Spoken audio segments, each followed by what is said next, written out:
Hello students, welcome to IACE. This is Anjani, GS faculty. So IACE conduct చేస్తున్న target SSC ప్రోగ్రాంలో భాగంగా మన previous సెషన్స్లో geography, history, economy, biology ఇలా different subjects నుంచి SSC ఎగ్జామ్కి రిలవెంట్గా క్వశ్చన్స్ మనం అనేది చూసామండి. సో ఇప్పుడు మనం ఈరోజు ఈ సెషన్లో ఇండియన్ పాలిటీ నుంచి SSC ఎగ్జామ్లో ఎలాంటి క్వశ్చన్స్ రావచ్చు, ఓకే, అది మనం చూద్దాం. Okay, so we'll start the session. Okay, question number 1. Article 14 of the Indian Constitution guarantees Indian citizens. Option A, equal protection of laws. Option B, equality before law. Option C, equal distribution of economic resources. Option D, equality before law and equal protection of the law. Okay. మనం పాలిటీలో మనకి మీరు observe చేస్తే మేజర్గా ఎగ్జామ్స్లో మనకి ఎక్కువగా articles నుంచి కానీ, ఓకే, దానికి రిలవెంట్ పార్ట్ నుంచి కానీ లేదా ఆ ఎలిమెంట్స్ మనకి ఏ షెడ్యూల్స్లో పొందుపరిచారు అని క్వశ్చన్స్ అడుగుతూ ఉంటారండి. ఏ ఆర్టికల్, ఏ పార్ట్, ఏ షెడ్యూల్. సో నెంబర్స్ అడుగుతూ ఉంటారు, సంబంధించిన numbers, which article, which part, which schedule అని. సో ఖచ్చితంగా మీరు పాలిటీలో ఏ ఎలిమెంట్ చదివినా దీనికి సంబంధించిన పార్ట్ ఏంటి, ఆర్టికల్ ఏంటి, షెడ్యూల్ ఏంటి ఖచ్చితంగా చూడాలి. ఆ ఆర్టికల్ చెప్పిన వెంటనే మీకు వెంటనే ఏం గుర్తు రావాలని దానికి సబ్జెక్ట్ గుర్తొచ్చారు. ఫర్ ఎగ్జాంపుల్ ఇక్కడ ఆర్టికల్ 14 అన్నారు. సో ఇక్కడ ఆర్టికల్ 14 దేనికి సంబంధించిందండి? It is something related to fundamental rights, అవునా? సో ఫండమెంటల్ రైట్స్ గురించి మనకి ఇక్కడ క్వశ్చన్ ఇచ్చారు. అండ్ ఇంకొకటి, ఈ సెషన్లో ఈరోజు మనం చూడబోయే సెషన్లో maximum of the questions fundamental rights నుంచి మనం తీసుకున్నాం. ఓకే, సో అందుకు గాను నేను ఫస్ట్ మీకు ఈ ఫండమెంటల్ రైట్స్ గురించి కొన్ని ఇంట్రొడక్షన్ పాయింట్స్ చెప్తానండి. దాని తర్వాత మనం క్వశ్చన్ సాల్వ్ చేసుకుంటూ వెళ్దాం. Okay, so here are some points regarding fundamental rights. ఇప్పుడు మనం అడిగిన క్వశ్చన్సే కాకుండా మిగతా ఈ పాయింట్స్ నుంచి కూడా మీకు క్వశ్చన్స్ వచ్చే అవకాశం ఉంది. So please note each and every point in this slides. Okay, సరే, ఫండమెంటల్ రైట్స్. సో మనకి కాన్స్టిట్యూషన్ మనకి ఏ పార్ట్లో పొందుపరిచిందండి? So Indian constitution of India, the supreme law of the land, it provided the people of India fundamental rights under part 3 of the Indian constitution. And from which article to which article? From article 12 to article 35. So part 3, 12 to 35 articles are talking exclusively about fundamental rights. Okay, then this fundamental rights, దీన్నే మనం ఏమంటూ ఉంటామంటే it is called as Magna Carta of India. దీనికి ఇంకొక పేరు ఏంటండి? It is called as Magna Carta of India. దీనికి ఎందుకు ఈ పేరు వచ్చిందంటే, ఇదంతా అసలు ఈ కాన్సెప్ట్ ఎక్కడ స్టార్ట్ అయిందంటే 1215లో కింగ్ జాన్, ఎవరండి ఆయన? King John. ఏ దేశపు రాజు? యూకేనండి. సో బ్రిటన్కి సంబంధించిన కింగ్ జాన్ మొట్టమొదటిసారి వాళ్ళ యొక్క ప్రజల కోసం కొన్ని హక్కులను ఇచ్చారండి. సో దాన్నే వాళ్ళు మ్యాగ్నా కార్టా అన్నారు. సో మనం దాన్ని ఇన్స్పైర్ అయ్యి మనం ఇక్కడ కొన్ని ఫండమెంటల్ రైట్స్, ప్రాథమిక హక్కులు ఇచ్చాం కాబట్టి it is simply called as Magna Carta of India. It is very very important point. So fundamental rights is also called as Magna Carta of India అని మీకు క్వశ్చన్ రావచ్చు. ఓకే, తర్వాత దీన్ని బిల్ ఆఫ్ రైట్స్ అని కూడా అంటారు. ఎందుకంటే ఒక basic supreme law of the land మనం దీన్ని ఎన్ష్యూర్ చేస్తుంది కాబట్టి it is called as bill of rights. అయితే మొదటిసారిగా ఈ బిల్ ఆఫ్ రైట్స్ ప్రస్తావన మన భారతదేశంలో ఎలా వచ్చింది అంటే, మనకి 1928లో నెహ్రూ కమిటీ అని ఒక కమిటీ అండి, under the guidance of Motilal Nehru. And దానికి సెక్రటరీ ఎవరంటే మన జవహర్లాల్ నెహ్రూ అండి. సో వీళ్ళు మొదటిసారి ఆ నెహ్రూ రిపోర్ట్లో కానీ, ఓకే, తర్వాత వచ్చిన యాక్ట్స్లో కానీ వీళ్ళు భారతదేశ ప్రజలకి కొన్ని ప్రాథమిక హక్కులు ఉండాలని చెప్పి వీళ్ళు మొదటిసారిగా చెప్పారు. సో అక్కడ వీళ్ళు బిల్ ఆఫ్ రైట్స్ అనే పదాన్ని కూడా వీళ్ళు వాడారు. Okay, so 1928 bill of rights మర్చిపోద్దు. తర్వాత అండ్ ఈ ఫండమెంటల్ రైట్స్కి వచ్చేసరికి, ఈ ఫండమెంటల్ రైట్స్ గురించి ఎవరు ఎక్కడ ప్రస్తావిస్తున్నారంటే the supreme law of the land, that is constitution of India, it is talking about fundamental rights. So మన ఫండమెంటల్ రైట్స్ని ప్రొటెక్ట్ చేస్తున్న పవర్ ఏంటి అండి? కాన్స్టిట్యూషన్. అయితే మరి కాన్స్టిట్యూషన్ అదొక ఫిజికల్ ఎంటిటీ కాదు, అంటే it can't do something. So ఇప్పుడు ఏం చేసింది? ఈ రాజ్యాంగం upper judicial organ, okay, upper judicial body అయిన సుప్రీం కోర్టుకి ఈ బాధ్యతనిచ్చింది. సుప్రీంకోర్టుకి ఏ బాధ్యత ఇచ్చిందండి? ఈ ప్రాథమిక హక్కుల్ని ఎవరన్నా ఉల్లంఘిస్తే Supreme Court will take the next step. Supreme Court has to protect this fundamental rights అని చెప్పి సుప్రీంకోర్ట్కి కొన్ని ఆర్టికల్స్ ద్వారా ఇచ్చింది, అలస్ వెల్ హైకోర్ట్స్కి కూడా ఇచ్చింది. Okay, so Supreme Court is ultimate protector of the fundamental rights. ఆ పవర్ సుప్రీంకోర్ట్కి ఎవరు ఇచ్చారు? Constitution of India. Okay, Constitution of India, it is guaranteeing and protecting the fundamental rights through which body? దేని ద్వారా ఇచ్చేస్తుందండి? Supreme court. గుర్తుపెట్టుకోండి, supreme court very very important. Okay, next అయితే ఈ హక్కులు మన ఫండమెంటల్ రైట్స్ ఏమంటామండి? ప్రాథమిక హక్కులు. సింపుల్గా హక్కులు అంటే సరిపోదా? ఎందుకు మనం వీటిని ఫండమెంటల్ అనే పదం వాడుతున్నాం? Why these rights are called as fundamental rights? ప్రాథమిక హక్కులు అనే స్పెసిఫిక్గా ఈ ఫ్రేజ్ ఎందుకు వాడాము అంటే, అగైన్ మళ్ళీ చెప్తాను, who is the protector of this fundamental rights? The basic supreme law of the land. గుర్తుపెట్టుకోండి, మన దేశంలో ఎవరైనా, అది ప్రెసిడెంట్ అవ్వచ్చు, ప్రైమ్ మినిస్టర్ అవ్వచ్చు, చీఫ్ మినిస్టర్ అవ్వచ్చు, గవర్నర్ అవ్వచ్చు, ఎలాంటి గొప్పవాడైనా దేనికి కట్టుబడి ఉండాలి అంటే రాజ్యాంగానికి కట్టుబడి ఉండాలి. ఈ గొప్ప గొప్ప పొజిషన్స్ కూడా ఎలా పనిచేయాలని ఎవరు చెప్తున్నారండి? భారత రాజ్యాంగం. సో ప్రతి ఒక్కరు మన భారత పౌరులందరూ రాజ్యాంగానికి కట్టుబడి ఉన్నాం కాబట్టి that is a basic law, supreme law, ultimate law of the land. అలాంటి లా ఈ ఫండమెంటల్ రైట్, ఈ రైట్స్ని మనకి పరిరక్షిస్తుంది కాబట్టి, అది basic law of the land కాబట్టి, అది ఫండమెంటల్ కాబట్టి it is called as fundamental right. అర్థమైంది కదా? ఈ హక్కులు the fundamental basic law of the land అయిన రాజ్యాంగం పరిరక్షిస్తుంది కాబట్టి it is called as fundamental right అండి. ఇంకొక రీజన్ కూడా ఉంది, ఇది వన్ ఆఫ్ ద రీజన్. ఇంకొకటి ఏంటి అంటే, ఈ ప్రాథమిక హక్కులు ప్రతి పౌరులకు అవసరం అండి. ఎందుకంటే ఒక సిటిజన్, ఒక హ్యూమన్ కంప్లీట్గా డెవలప్ అవ్వాలి, హోలిస్టిక్ డెవలప్మెంట్, లిటరరీగా కానీ కల్చరల్గా, ఓకే, ఇంటెలెక్చువల్ డెవలప్మెంట్, ఇలా ప్రతి గ్రౌండ్స్ ఆఫ్ డెవలప్మెంట్కి ఈ హక్కులు మనకి అదొక బేసిక్ నెసెసిటీలా పనిచేస్తున్నాయి. సో అందుకు గాను it is called as fundamental right. Clear? తర్వాత అయితే ఇంత గొప్ప ఫండమెంటల్ రైట్స్ అవి సంపూర్ణమా అసంపూర్ణమా? అవి కంప్లీట్గా అబ్సల్యూటా ఆర్ దే ఆర్ నాట్ అబ్సల్యూటా? గుర్తుపెట్టుకోండి, దే ఆర్ నాట్ అబ్సల్యూట్. ఇవి ఇంత వీటికి పవర్ ఉన్న దే ఆర్ నాట్ అబ్సల్యూట్ అని చెప్తామండి. అవి అసంపూర్ణం. ఎందుకు అంటే మనం వీటి మీద రీజనబుల్ రెస్ట్రిక్షన్స్ ఇవ్వచ్చండి. ప్రతి ఫండమెంటల్ రైట్స్కి అబ్సల్యూటిజం ఉండదు. అబ్సల్యూటిజం అనే కాన్సెప్ట్ ఫండమెంటల్ రైట్స్కి ఉండదు. వీటికి ఖచ్చితంగా మనం కొన్ని రెస్ట్రిక్షన్స్ పెడతాము, and these are some reasonable restrictions. ఎవరు పెడతారండి? Again by the state. Okay, state reasonable restrictions పెట్టచ్చు అని మన రాజ్యాంగం చెప్తుంది. ప్రతి ప్రాథమిక హక్కుకి ఒక లిమిటేషన్, ఒక ఎక్సెప్షన్ ఉంటుంది. ఓకే, సో అందుకే వీటిని ఏమంటారు? They are not absolute, they are qualified. మనం వీటి మీద పరిమితులను పెట్టచ్చు, ఎక్సెప్షన్స్ని పెట్టచ్చు.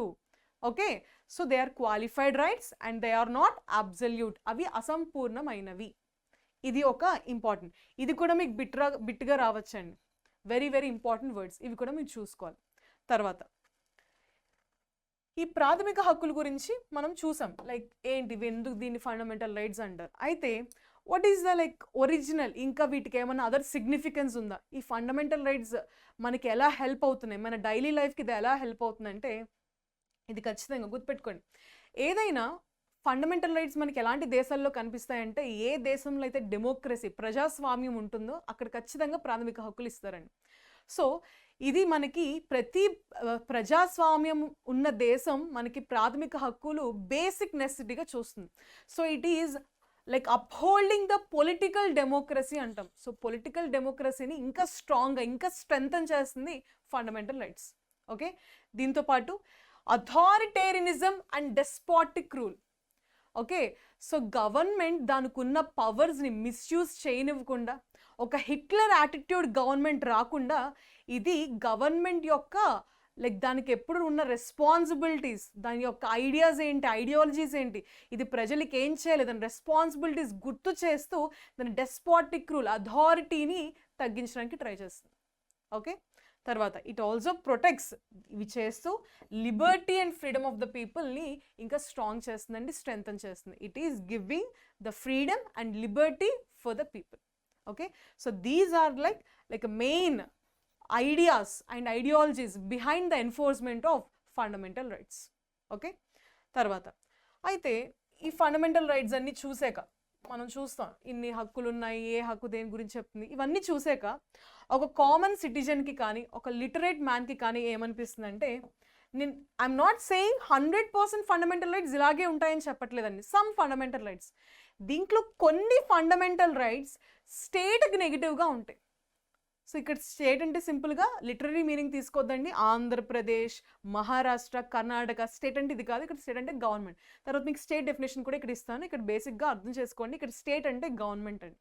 ఓకే, సో ఈ ఫండమెంటల్ రైట్స్ని మనం ఎంఫసిస్ చూస్తే maximum of the fundamental rights మనకి ఎలా కనిపిస్తాయంటే స్టేట్కి నెగిటివ్గా, అంటే నువ్వు అది చేయకూడదు, అలా చేయకూడదు, ఇలాగే చేయాలి అంటే అసలు మనం ఏం చేయకూడదో చెప్పేటట్టు ఫండమెంటల్ రైట్స్ ఉంటాయి. సో స్టేట్ పాయింట్ ఆఫ్ వ్యూలో వాటికి లిమిటేషన్స్ పెడుతున్నాయి కాబట్టి ఇది మనం కొంచెం నెగిటివ్ అని చెప్తాం. మళ్ళీ చెప్తున్నాను, అన్ని ప్రాథమిక హక్కులు అలా కాదు. Majority of the fundamental rights are like limitations to the state. And ఇవి పీపుల్ పాయింట్ ఆఫ్ వ్యూలో, సిటిజన్స్ పాయింట్ ఆఫ్ వ్యూలో, ప్రజల పాయింట్ ఆఫ్ వ్యూలో పాజిటివ్గా ఉంటాయి. సో ప్రజలకి ఇది ఒక పవర్ లాంటిదండి. అంటే ప్రాథమిక హక్కులు చూపిస్తే మా హక్కులు ఇవి మీరు చేయాల్సినవి అని చెప్పి ఇవి ప్రజలకు గుర్తు చేస్తూ ఉంటాయి కదా. ఇది పీపుల్ పాయింట్ ఆఫ్ వ్యూ ఇది పాజిటివ్, అదే స్టేట్ పాయింట్ ఆఫ్ వ్యూలో ఇది నెగిటివ్ అని చెప్తాం. ఓకే, అన్నీ అనట్లేదు, మెజారిటీ.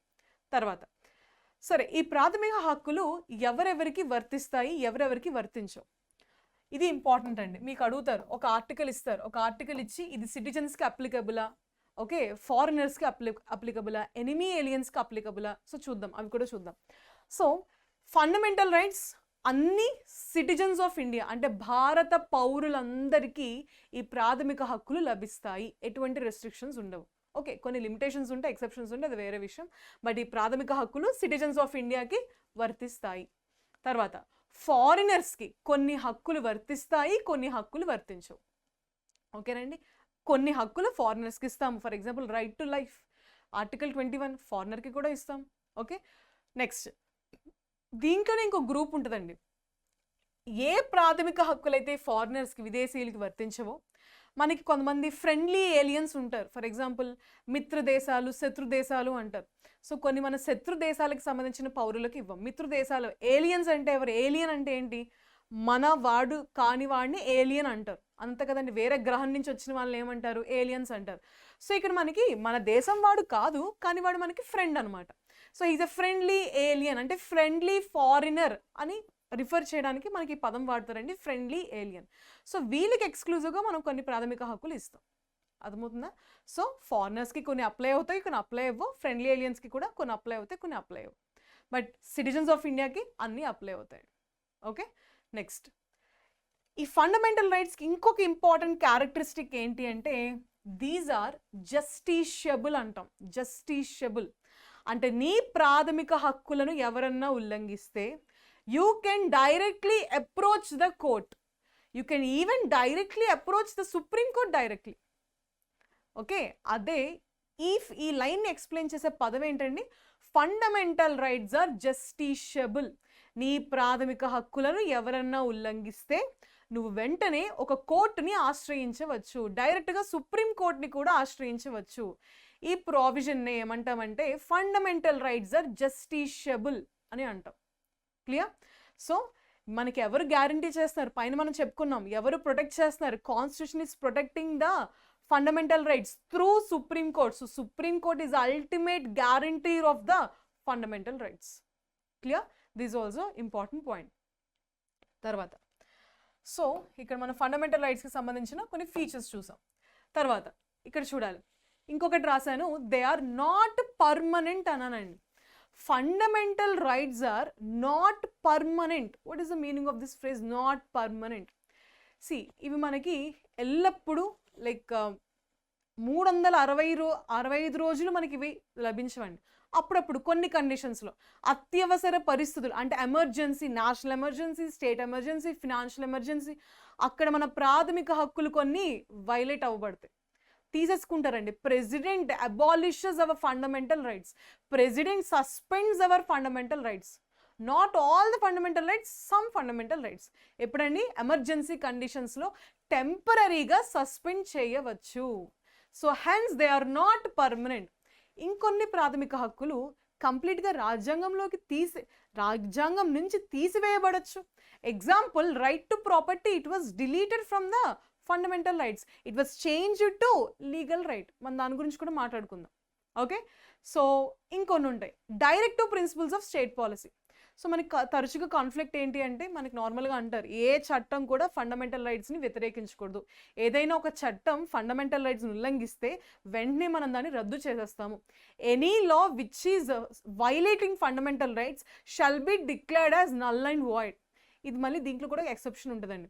కొన్ని డిపిఎస్పీస్ ఏంటంటే ఆదేశిక సూత్రాలు. అంటే ఇవి మనకి ఒక రాష్ట్రం ఉంది, ఒక ప్రభుత్వం. ఓకే, ప్రభుత్వం ఈ ప్రజల కోసం చట్టాలు, ఓకే, స్కీమ్స్ ఇవన్నీ చేస్తున్నప్పుడు ఏ ఐడియాస్ని మైండ్లో పెట్టుకుని అది చట్టాలను తయారు చేయాలి. సో అవి కూడా guiding principles of the state అండి. అంటే మెయిన్గా ఏ ఐడియాస్ని అప్హోల్డ్ చేసుకుంటూ చట్టాలు తయారు చేయాలి. సో ఇప్పుడు ఈ లా తయారు చేస్తున్నప్పుడు ఏంటంటే కాన్ఫ్లిక్ట్ వస్తూ ఉంటుంది. కొన్ని లాస్ ఫండమెంటల్ రైట్స్ని ప్రొటెక్ట్ చేస్తే బట్ డిపిఎస్పీస్ని వైలేట్ చేస్తాయి. ఇంకొన్ని లాస్ డిపిఎస్పీస్ని ప్రమోట్ చేస్తే ఫండమెంటల్ రైట్స్ని వైలేట్ చేస్తాయి. మరి ఇలాంటప్పుడు ఏం చేయాలి? సో మనకు ఒక ప్రావిజన్ ఉంది 31A, 31B, 31C. మనం వీటిని అయితే అతిక్రమించకూడదని చెప్పి ఇది ఒక ఎక్సెప్షన్. సో ఇలాంటి వాటిలో కూడా మనం ఫండమెంటల్ రైట్స్ని సస్పెండ్ చేయొచ్చు. Okay, so some exceptions regarding emergencies కానీ, డిపిఎస్పీస్ ఎన్ఫోర్స్మెంట్ కానీ, అలాగే మార్షల్ లా ఇచ్చారనుకోండి ఎమర్జెన్సీ కాలంలో, ఒక ఆర్ అదర్ సిచ్యువేషన్స్లో ఇచ్చారు, అప్పుడు కూడా మనం ఫండమెంటల్ రైట్స్ టెంపరీగా సస్పెండ్ అవుతాయండి. ఓకే, సో దీన్ని ఎవరు సస్పెండ్ చేయొచ్చు అంటే president can temporary suspend and also remove కూడా చేయొచ్చు రాజ్యాంగం నుంచి. అది కాన్స్టిట్యూషన్ అమెండ్మెంట్ యాక్ట్ కింద వస్తుంది. రాజ్యాంగ సవరణ చట్టం కింద కొన్ని ప్రాథమిక హక్కులు కావాలంటే రిమూవ్ చేయొచ్చు. దానికి ఎగ్జాంపుల్ కూడా ఉంది, రైట్ టు ప్రాపర్టీ. క్లియర్? తర్వాత సో మనం ఏం చెప్పుకున్నాం? Part 3 of the constitution, articles 12 to 35. అసలు ఫండమెంటల్ రైట్స్ అంటే ఏంటి, వాటిని ఎందుకు ఫండమెంటల్ అని అంటారు, దాని మెయిన్ ఐడియా ఏంటి, దాని main crux of the fundamental rights ఏంటి. ఓకే, ఇవన్నీ చెప్పుకున్నాం. తర్వాత ఇప్పుడు మనం ఆర్టికల్స్లోగా చూద్దాం. సో ఆర్టికల్ మనకి క్వశ్చన్లో ఇచ్చిన ఆర్టికల్ ఏంటంటే, ఫస్ట్ క్వశ్చన్లో ఆర్టికల్ నెంబర్ 14 ఇచ్చారు, అది మర్చిపోదు. Okay, so article number 12. So I already mention that fundamental rights starts from which article? It starts from article 12. Okay, so దాంట్లో ఫస్ట్ ఆర్టికల్ దేని గురించి చెప్తుంది? సో మనం ప్రాథమిక హక్కుల గురించి చదువుతూ ఉన్నప్పుడు మీకు ఏమొస్తుందంటే, ప్రతి ప్రాథమిక హక్కులో స్టేట్ స్టేట్ స్టేట్ స్టేట్ ఇలా చేయాలి, అలా చేయకూడదు, ప్రజలకి ఇవి కల్పించాలి, అవి కల్పించకూడదు అని చెప్పి తరచుగా స్టేట్ అనే పదం వస్తుందని. కానీ గుర్తుపెట్టుకోండి, మనం నార్మల్గా స్టేట్ అనే పదాన్ని ఏ ఇంగ్లీష్ లాంగ్వేజ్లో లిటరరీగా మనం తీసుకునే టైంలో దాన్ని లిటరరీగా Andhra Pradesh is a state, Madhya Pradesh is state, Karnataka అలా తీసుకుంటాం. కానీ ఇక్కడ మీరు దీన్ని లిటరరీ సెన్స్గా చూడకూడదండి. ఇక్కడ మీరు ఎలా చూడాలంటే, పాలిటీలో మీకు ఎక్కడైనా స్టేట్ అనే పదం వస్తే వెంటనే you have to refer article 12. ఎక్స్క్లూజివ్గా ప్రాథమిక హక్కులలో వచ్చే స్టేట్ అనే పదానికి డెఫినేషన్ ఏంటి అది కల్పించేదే article 12. So article 12 it is providing you the definition of state, what is a state అని చెప్తుంది. సో ఇక్కడ స్టేట్ అంటే ఏంటంట, here state means it can be a legislative organ, it can be an executive organ of both central and state government. సెంటర్కి స్టేట్కి సంబంధించిన legislative, executive, judicial ఆర్గన్స్ని మనం state అని అంటామండి. Okay, so legislative organ example ఏంటంటే central government, parliament. State government, state legislature. Executive అంటే ఎవరు వస్తారు? President, prime minister, council of ministers, chief minister, governor, council of ministers, attorney general of India, advocate general of the state. వీళ్ళందరూ మనకి state definition కింద వస్తారు. తర్వాత also local authorities, వీళ్ళతో పాటు local authorities like municipalities, panchayats, district boards, improvement trust, ఇవన్నీ మనకి state definition కింద వస్తాయి. And also statutory organs, non statutory organs. Statutory bodies, non statutory bodies ఏంటివి? సో స్టాట్యూటరీ అంటే గుర్తుపెట్టుకోండి, చట్టబద్ధంగా ఫామ్ అయిన బాడీస్ని స్టాట్యూటరీ బాడీస్ అంటారండి. నాన్ స్టాట్యూటరీ బాడీస్ అవి 2 రకాలు ఉంటాయి, మళ్ళీ కాన్స్టిట్యూషనల్ బాడీస్ అంటాం, ఎగ్జిక్యూటివ్ బాడీస్ అంటాం. సో స్టాట్యూటరీ బాడీస్ కానీ చట్టం ద్వారా ఫామ్ అవ్వని bodies like LIC, ONGC, sale, ఇవి కూడా మనకి స్టేట్ డెఫినేషన్లోకి వస్తాయి. అలా కూడా కొన్ని ప్రైవేట్ కార్పొరేషన్స్ ఏవైతే మన గవర్నమెంట్ అండర్లో పనిచేస్తున్నాయో అవి కూడా మన స్టేట్ డెఫినేషన్ కింద వస్తాయండి. సో స్టేట్ అంటే ఇక్కడ ఏంటమ్మా, రాష్ట్రము కాదు, బట్ ఈ బాడీస్ అన్నిటిని మనం స్టేట్ అని రిఫర్ చేయొచ్చు. క్లియర్? దిస్ ఈజ్ వాట్ అండి, దిస్ ఈజ్ ఆర్టికల్ నెంబర్ 12. తర్వాత ఆర్టికల్ నెంబర్ 13, ఇక్కడ కూడా మీకు ఒక బిట్ వచ్చే ఛాన్స్ ఉందండి. Article number 13. సో ఆర్టికల్ 13 ఏం చెప్తుంది? The laws which are inconsistent with fundamental rights shall be declared as null and void. ఏ లాస్ అయితే ఫండమెంటల్ రైట్స్ని ఉల్లంఘిస్తున్నాయో వాటిని వెంటనే మనం నిషేధించాలి. They will be declared as null and void. ఈ పవర్ ఎవరికి ఇచ్చిందండి? సుప్రీంకోర్టుకి ఇచ్చింది, హైకోర్టు. ఇది ఫైనల్గా ఒక చట్టం, ఇది రాజ్యాంగ విరుద్ధం అని చెప్పే ఆర్గన్ ఎవరండి? Judiciary organ. సో ఈ జ్యుడిషియరీలో సుప్రీంకోర్టుకి అండర్ ఆర్టికల్ 32, హైకోర్టుకి అండర్ ఆర్టికల్ 226 ఒక చట్టాన్ని it is violating fundamental rights, so we are declaring it as a null and void అని చెప్పే అధికారం ఎవరిస్తున్నారండి? రాజ్యాంగం సుప్రీంకోర్టుకి, హైకోర్టుకి ఇచ్చింది. ఈ రాజ్యాంగం ఏ ఆర్టికల్స్ కింద ఇచ్చిందంటే, ఇది మీకు ఇక్కడ important, very very important bit అండి. Article 32, article 226. So under article 32 supreme court can issue writs అని ఉంటాయండి. రిట్స్ అంటే సింపుల్గా మనం వాడుక భాషలో చెప్పాలంటే ఆర్డర్స్ అండి. అలాగే హైకోర్టు కూడా రిట్స్ని జారీ చేసే అధికారం ఉంది. సో దాని గురించి కూడా మనం క్వశ్చన్ చూస్తాం, అప్పుడు డీటెయిల్గా మనం డిస్కస్ చేసుకుందాం. తర్వాత ఈ ఆర్టికల్ 13 స్టేట్మెంట్ ఇచ్చింది. దీంతో పాటు ఇంకా కూడా చెప్పిందండి. ఇందా నుంచి మనం లాస్ అంటున్నాం, laws. So what are these laws? అసలు లా అంటే ఏంటి? What is the definition of law? So ఇక్కడ ఏమందంటే, ఓకే, లెజిస్లేటివ్ ఆర్గాన్ ఇష్యూ చేసిన పర్మనెంట్ లాస్ని మనం లాస్ అనొచ్చు. అలాగే మనకి ఎక్కడైతే మనకి సెషన్స్ జరగవో, ఫర్ ఎగ్జాంపుల్ మన కోవిడ్లో సెషన్స్ జరగలేదు, పార్లమెంట్ సెషన్స్ కానీ స్టేట్ లెజిస్లేటివ్ అసెంబ్లీస్ కానీ సెషన్స్ జరగలేదు. అప్పుడు ఏం చేశారండి? ప్రెసిడెంట్ అయినా గవర్నర్ అయినా కొన్ని అర్జెంటుగా కొన్ని చట్టాలను తయారు చేసి విడుదల చేయాలి. అప్పుడు వాళ్ళు ఏం చేస్తారు? ఆర్డినెన్సెస్. ఆర్డినెన్స్ అంటే ఏంటండి? సింపుల్గా టెంపరరీ లాస్ అనమాట. So ordinance. ప్రెసిడెంట్, ఇది కూడా మీకు important bit, very very important. President under article 123, governor under article 213. చూడండి, నేను ఒకే టాపిక్లో డిఫరెంట్ టాపిక్స్ని లింక్ చేస్తూ వస్తున్నాను. సో మీకు క్వశ్చన్ ఇలా కూడా అడగచ్చు, ప్రెసిడెంట్కి సంబంధించిన ఆర్డినెన్స్ పవర్ గురించి ఏ ఆర్టికల్లో మెన్షన్ చేశారు, గవర్నర్కి సంబంధించిన ఆర్డినెన్స్ పవర్ గురించి ఏ ఆర్టికల్లో మెన్షన్ చేశారు.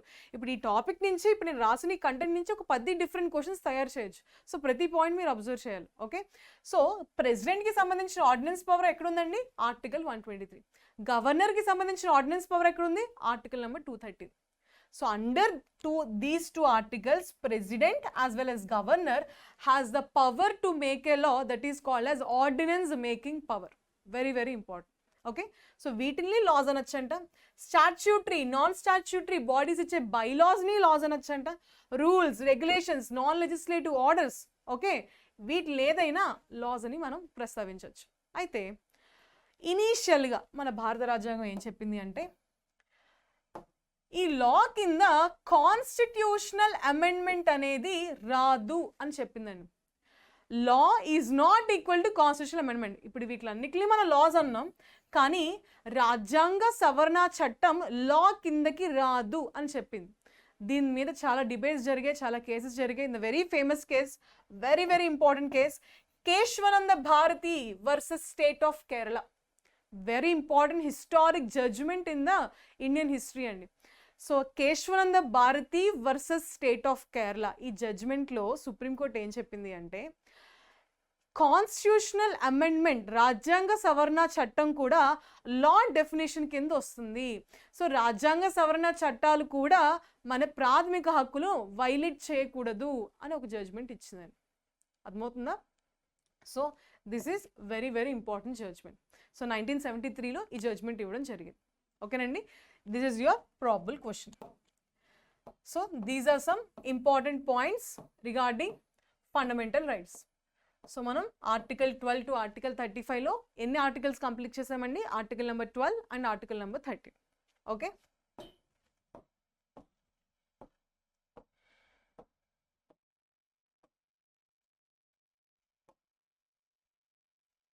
ఓకే. సో ఇప్పుడు చెప్పండి, సో మనకి ఇన్ టోటల్ ఎన్ని ప్రాథమిక హక్కులు ఉన్నాయండి? గుర్తుపెట్టుకోండి, ఒరిజినల్ కాన్స్టిట్యూషన్. ఒరిజినల్ కాన్స్టిట్యూషన్ అంటే ఏంటండి? 1950లో ఉన్న కాన్స్టిట్యూషన్ ఫైనలైజ్ అయింది కదా, ఆ 1950లో ఉన్న కాన్స్టిట్యూషన్ని ఒరిజినల్ కాన్స్టిట్యూషన్ అంటారు. ఈ ఒరిజినల్ కాన్స్టిట్యూషన్లో మనకి మొత్తం 7 ప్రాథమిక హక్కులు ఇచ్చారు. ఎన్ని ఇచ్చారండి?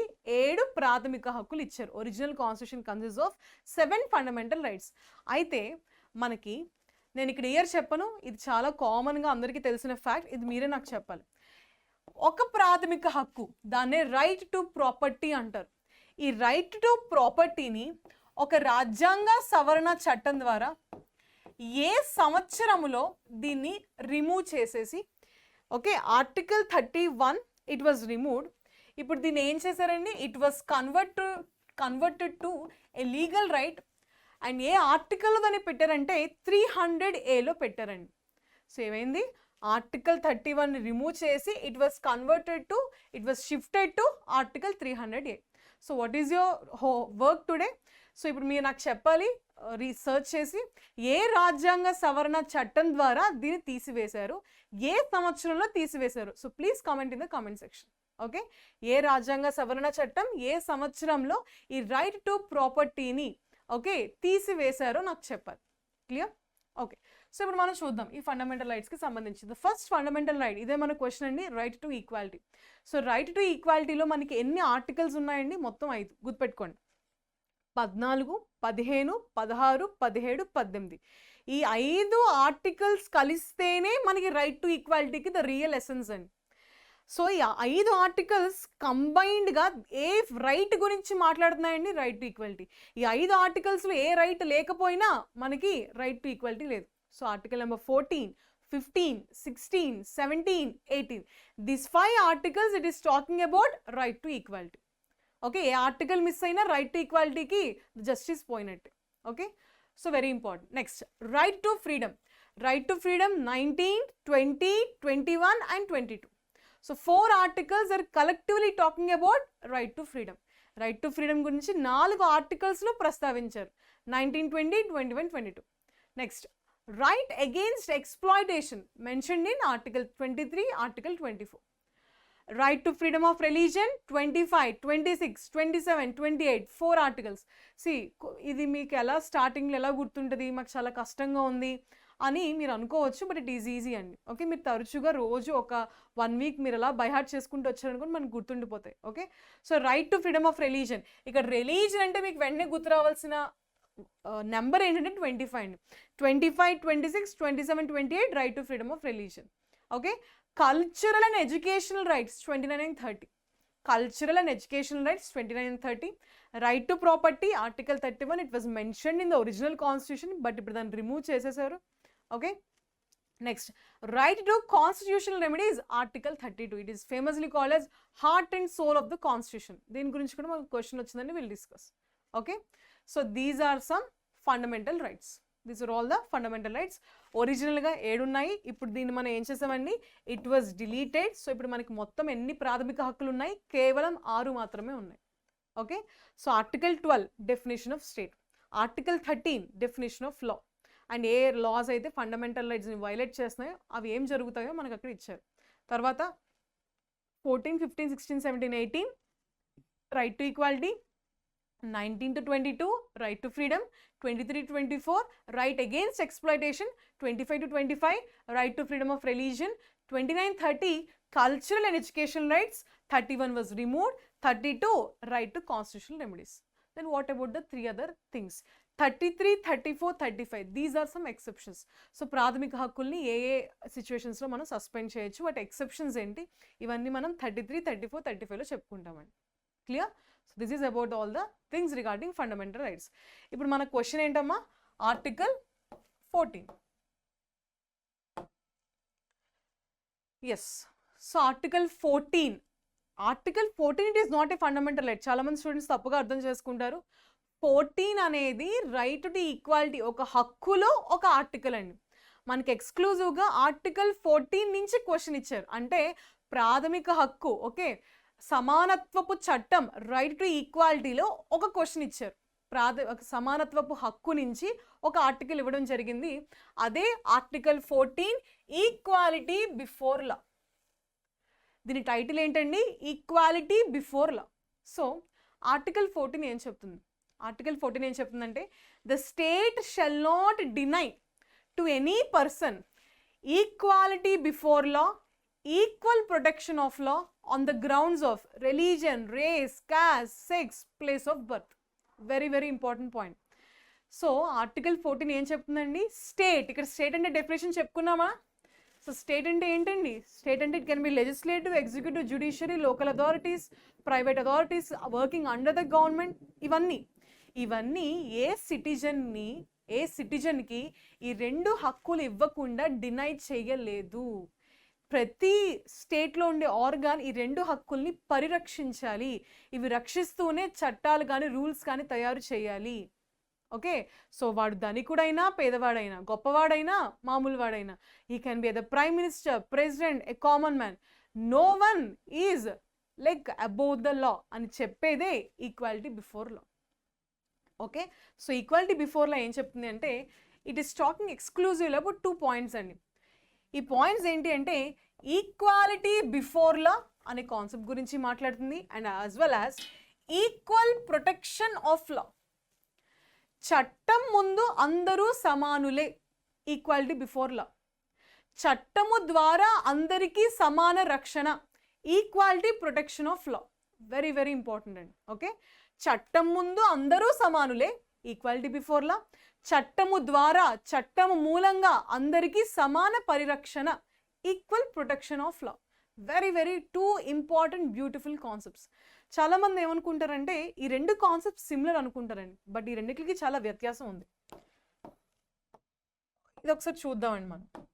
ఇప్పుడు మన క్వశ్చన్ దీని గురించే. The first question is regarding this concept equality before law, equal protection of law. Okay, అయితే ఇదంతా మనకు ఒక ఆర్టికల్లో అండర్ రైట్ టు ఈక్వాలిటీ ఒక ఆర్టికల్ మాట్లాడుతుంది. సరే, అయితే ఇక్కడ మనం ఈ 2 ఎలిమెంట్స్ మనకి ఒకే ఆర్టికల్లో ఇచ్చినప్పటికీ మనం ఈ 2 ఎలిమెంట్స్ని డిఫరెంట్ కంట్రీస్ నుంచి తీసుకున్నామండి. ఇంకొకటి ఇంపార్టెంట్ కాన్సెప్ట్, మనం రాజ్యాంగం ఎప్పుడు రాసామండి? 1947.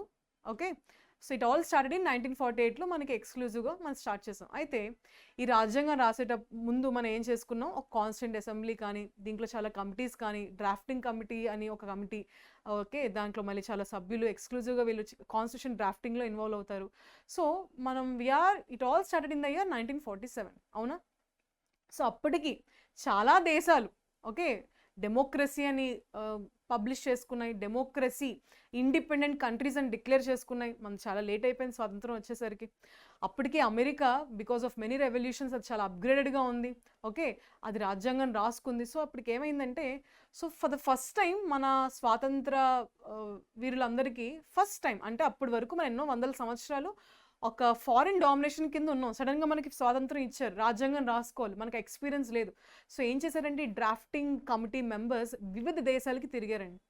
మొత్తం అన్ని దేశాలు పర్యటించి ఏ దేశాలు ఏ కండిషన్స్లో వాళ్ళ స్వాతంత్రాన్ని ఎలా డిక్లేర్ చేసుకున్నాయి, వాళ్ళ రాజ్యాంగాలను ఎలా రాసుకున్నాయి, ఓకే, ఎలా వాళ్ళ కండిషన్స్కి సూట్ అయ్యేలా ఎలాంటి ఎలిమెంట్స్ వాళ్ళ రాజ్యాంగంలో పెట్టుకున్నారు, ఏ కండిషన్స్ మన ఇండియన్ కండిషన్కి ఎలా సూట్ అవుతాయి అన్నీ బాగా ఆలోచించి తిరిగి ఫైనల్గా ఒక కాన్స్టిట్యూషన్ తయారు చేశారు. అయితే ఇవన్నీ తెలియకుండా చాలామంది ఏమంటారంటే సింపుల్గా క్రిటిసైజ్ చేస్తుంటారు. India is a copy paste constitution, India is a borrowed constitution, చాలా నెగిటివ్ సెన్స్లో చెప్తారు. Yes it is a borrowed constitution, కానీ with lots of homework, with lots of research, okay, చాలా ఫ్యూచర్ ఆలోచించి ఇవన్నీ కేర్ఫుల్గా హ్యాండ్ పిక్ చేసి ఎలిమెంట్స్ అన్ని యాడ్ చేశారండి. ఈ ఎలిమెంట్ మీరు మైండ్లో పెట్టుకోవాలి. ఓకే, అయితే మనం మెనీ కంట్రీస్ నుంచి చాలా ఎలిమెంట్స్ మనం ఇన్స్పైర్ అయ్యి తీసుకున్నాం. ఓకే, సో మీరు చెప్పండి ఇప్పుడు నాకు ఈ ఫండమెంటల్ రైట్స్ అనే కాన్సెప్ట్ మనం ఏ దేశం నుంచి ఇన్స్పైర్ అయ్యి తీసుకున్నాం? So please comment in the comment section. ప్రాథమిక హక్కులు అనే కాన్సెప్ట్ని ఏ దేశం నుంచి ఇన్స్పైర్ అయ్యి మన కాన్స్టిట్యూషన్లోకి యాడ్ చేసాం? Okay, so please comment in the comment section. అయితే దీంట్లో భాగంగానే ఈక్వాలిటీ బిఫోర్ లా అనే కాన్సెప్ట్ని మనం బ్రిటిష్ నుంచి తీసుకోవడం జరిగిందండి. ఎక్కడి నుంచి అండి? బ్రిటిష్ నుంచి తీసుకోవడం జరిగింది. ఈక్వల్ ప్రొటెక్షన్ ఆఫ్ లాని అమెరికా నుంచి తీసుకోవడం జరిగింది. ఓకే, మళ్ళీ ఇక్కడ ఒక పదం రాశాను, నెగిటివ్ అన్నాను, ఇక్కడ పాజిటివ్ అన్నాను. ఏంటండి నెగిటివ్ ఏంటి, పాజిటివ్ ఏంటి? అగైన్ బాగా గుర్తుపెట్టుకోండి. స్టేట్ పాయింట్ ఆఫ్ వ్యూలో అగైన్ ఇది నేను చెప్తున్నాను, స్టేట్ పాయింట్ ఆఫ్ వ్యూలో ఈక్వాలిటీ బిఫోర్ లా అని ఒక నెగిటివ్ కాన్సెప్ట్ అంటాము. ఈక్వల్ ప్రొటెక్షన్ ఆఫ్ లా అని పాజిటివ్ కాన్సెప్ట్ అంటాం. ఓకే, ఎందుకు అంటే ఇక్కడ మీరు ఈక్వాలిటీ బిఫోర్ లాలో ఏం చెప్తుంది అంటే సింపుల్గా no person is above the law. ఎవరు లా కన్నా గొప్పవాడు కాదు, పైన ఎవరు ఉండరు. ఓకే, అందరికీ ఈ చట్టం అనేది అందరికీ ఈక్వల్గా మనం ఇవ్వాలి, ఈక్వల్గా అప్లై చేయాలి. Equal subjection, equal application of all the persons to ordinary law of the land. ఈ చట్టం ముందు అందరూ సమానులే, ఎవరు ఈ చట్టం కన్నా గొప్పవారు కాదు. ఈ చట్టం అనేది ఈక్వల్గా ఈ ల్యాండ్లో ఎవరెవరైతే ఉంటారో అందరికీ ఈక్వల్గా మనం అప్లై చేయాలి. Okay, and absence of special privileges very very important. ఎవరు గొప్పవాళ్ళు కాదు. ఒక ప్రెసిడెంట్ మర్డర్ చేసిన, ఒక కామన్ మ్యాన్ మర్డర్ చేసిన ఇద్దరికి మనం శిక్ష ఇవ్వాలండి. ఓకే, ఒక కలెక్టర్ తప్పు చేసినా, ఒక కామన్ మ్యాన్ తప్పు చేస్తే ఇద్దరికి ఈక్వల్గా శిక్ష ఇవ్వాలి. So no absence of special privileges. So ఇది ఏం చెప్తుంది రాష్ట్రానికి ఆర్ గవర్నమెంట్కి? ఇది చేయకూడదు, అది చేయకూడదు, మీరు ఇలా బయాస్ చూపించకూడదు, పార్షియాలిటీ చూపించకూడదు, చేయకూడదు అనే 100 సార్లు చెప్తుంది. సో ఏం చేయకూడదో చెప్తుంది కాబట్టి స్టేట్కి it is something A negative concept. అర్థమవుతుందా? ఏం చేయకూడదో చెప్పేది ఏంటండి? ఈక్వాలిటీ బిఫోర్ లా. అందుకే మనం ఏమంటాము, government point of view it is something A negative concept, state point of view it is a negative. తర్వాత ఇది చూస్తే ఈక్వల్ ప్రొటెక్షన్ ఆఫ్ లా. ఇదేం చెప్తుంది? చట్టం అందరికీ ఈక్వల్గా ఇస్తాం, కానీ ఒకే సొసైటీలో అందరూ ఈక్వల్ మెంబర్స్ ఉంటారండి. ఒకే సొసైటీలో అందరూ ఈక్వల్ మెంబర్స్ ఉండరు. కొంతమంది రిచ్ ఉంటారు, కొంతమంది పూర్ ఉంటారు, లిటరేట్స్ ఉంటారు, ఇల్లిటరేట్స్ ఉంటారు, సోషల్లీ బ్యాక్వర్డ్స్ ఉంటారు, సోషల్లీ అప్గ్రేడెడ్ ఉంటారు. సో ఈ అన్ఈక్వల్ సొసైటీలో ఇంతమంది అన్ఈక్వల్ మెంబర్స్కి ఒకే లా నువ్వు ఎలా సబ్జెక్ట్ చేస్తావు? So like should be treated alike. నువ్వు సేమ్ లాని ఈక్వల్స్కి ఈక్వల్గా పంచాలి. అన్ఈక్వల్స్ అందరికీ ఈక్వల్గా పంచడం it is not the correct thing. So ఇప్పుడు నువ్వేం చేయాలి? ఆ అన్ఈక్వల్స్ ఎవరైతే ఉంటారో, ఎవరైతే వెనుకబడిన వాళ్ళు ఉంటారో వాళ్ళను మెయిన్ స్ట్రీమ్లోకి తీసుకురావాలి. ఆ మెయిన్ స్ట్రీమ్లోకి తీసుకురావడానికి స్టేట్ ఏం చేయాలి? సో స్టేట్ ఏం చెయ్యాలో చెప్పేది equal protection of law. So ఇది ఏం చెయ్యాలో చెప్తుంది కాబట్టి ఇది నేను పాజిటివ్ ఆస్పెక్ట్ కింద చూస్తాను. ఏం చేయకూడదో చెప్పేది ఏంటండి? ఈక్వాలిటీ బిఫోర్ లా. అందుకే ఇది నెగిటివ్, ఇది పాజిటివ్. ఓకే, అండ్ ఇంకొక పాయింట్ అండి, ఇది బ్రిటిష్ నుంచి మనం తీసుకున్నాం. ఏ ఫార్ములా నుంచి, ఏ ఐడియాస్ నుంచి తీసుకున్నాం అంటే ఏవి డైసీ. సో ఏవి డైసీ మనకు ఒక రూల్ ఆఫ్ లా అని చెప్పి ఒక కాన్సెప్ట్ తీసుకొస్తారు. ఏవి డైసీ రూల్ ఆఫ్ లా నుంచి మనం తీసుకున్నామండి. ఓకే, తర్వాత ఇది చాలా ఇంపార్టెంట్ అండి. ఈక్వల్ ప్రొటెక్షన్లో చట్టం ద్వారా అందరికీ సమాన రక్షణ. సో దీనికి మన ఎగ్జాంపుల్, దీంట్లో ఇది మన ఎగ్జాంపుల్గా చెప్పచ్చు, ఎక్సెప్షన్లా చెప్పచ్చు. సో ఇది బేసిక్గా ఈక్వాలిటీలో డిస్క్రిమినేషన్ ఉండకూడదు అని ఉంటుంది, కానీ ఇక్కడ మనం డిస్క్రిమినేట్ చేస్తాం. కానీ ఎలాంటి డిస్క్రిమినేషన్ అండి? గుర్తుపెట్టుకోండి, రైట్ టు ఈక్వాలిటీలో అందరూ సమానులే అని చెప్తుంది. ఒక చట్టాన్ని అందరికీ సమానంగా ఇవ్వాలి అని చెప్తుంది. కానీ ఇలా చెబుతూనే మనం ఏం చేస్తున్నామండి? డిస్క్రిమినేట్ చేస్తున్నాం. కానీ ఇది ఎలాంటి డిస్క్రిమినేషన్ అండి? It is a positive discrimination. It is a positive discrimination. For example, సొసైటీలో జెండర్ ఇన్ఈక్వాలిటీ ఉంటుంది. అంటే జనరల్గా ఇప్పటికి కూడా చాలా ఏరియాస్లో ఆడవాళ్ళని తక్కువగా చూస్తారు. ఆడవాళ్ళు వల్నరబుల్ సెన్సిటివ్ సెక్షన్స్కి సంబంధించిన వాళ్ళు. మెన్కి జనరల్గా దే హ్యావ్ మోర్ ప్రొటెక్షన్. ఇప్పుడు ఫర్ ఎగ్జాంపుల్ గవర్నమెంట్ ఆడవాళ్ళకి మంచి చేస్తూ ఒక చట్టాన్ని తయారు చేసిందండి, మగవాళ్ళకి ఆ చట్టం తయారు చేయలేదు. ఇప్పటికి గవర్నమెంట్ జెండర్ని చూపిస్తూ ఇన్ఈక్వాలిటీ చూపిస్తున్నట్ట. అంటే ఆడవాళ్ళకి ఎక్కువ ప్రావిజన్స్ ఇచ్చింది, ఉమెన్ రిజర్వేషన్ ఇచ్చింది. సో అంటే ఇప్పుడు గవర్నమెంట్ ఈ ఆడవాళ్ళని సపోర్ట్ చేస్తూ మెన్ని డిస్క్రిమినేట్ చేస్తుందని మనం చెప్పకూడదు. Because women is something she a part in a vulnerable section. ఆవిడని మెయిన్ స్ట్రీమ్లోకి తీసుకురావడానికి ఆవిడ మనం సపోర్ట్ చేస్తాం. ఆ సపోర్ట్ చేయడానికి ప్రొవిజన్స్ కల్పించాం. అలానే ఎస్సీ అండ్ ఎస్టీ కూడా. ఎస్సీ ఎస్టీ రిజర్వేషన్స్ ఎందుకు కల్పిస్తామండి? వాళ్ళకి ఎప్పటి నుంచో హిస్టారిక్ ఇంజస్టిస్ జరిగింది. సో వాళ్ళని మెయిన్ స్ట్రీమ్లో, ఎప్పుడు వాళ్ళు సోషల్గా ఎకనామికల్గా బ్యాక్వర్డ్గా ఉండిపోయారు కాబట్టి వాళ్ళని మెయిన్ స్ట్రీమ్లో కలపడానికి వాళ్ళకి రిజర్వేషన్స్ కల్పిస్తూ వాళ్ళు అప్బ్రింగ్ చేస్తున్నాం మనం. So it is the provision, it is an example of equal protection of law. Clear? Getting my point? So అదే అంటున్నారు, ఎస్సీస్ అందరికి ఒకే లా ఇవ్వండి, ఎస్టీస్ అందరికి ఒకే లా ఇవ్వండి, కానీ ఈ సొసైటీలో డిఫరెంట్ క్లాసెస్ ఉండేటప్పుడు అందరికీ సేమ్ లా ఎలా ఇస్తారు? Like should be treated alike.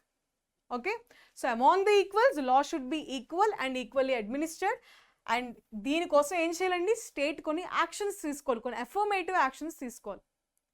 Okay, so దీంట్లో మనకి ఎగ్జాంపుల్ ఉమెన్ రిజర్వేషన్స్ అనొచ్చు, SC/ST రిజర్వేషన్స్ అవ్వచ్చు, many schemes regarding government vulnerable సెక్షన్స్కి, ఫార్మర్స్కి కానీ, ఉమెన్కి కానీ, ఓకే, వెనుకబడిన వర్గాలకి లాస్, ఇవన్నీ మనకి it is an example of equal protection of law and also exception to right to equality. Clear? So దీన్ని బట్టి మనం ఆన్సర్ ఏం చేయొచ్చండి?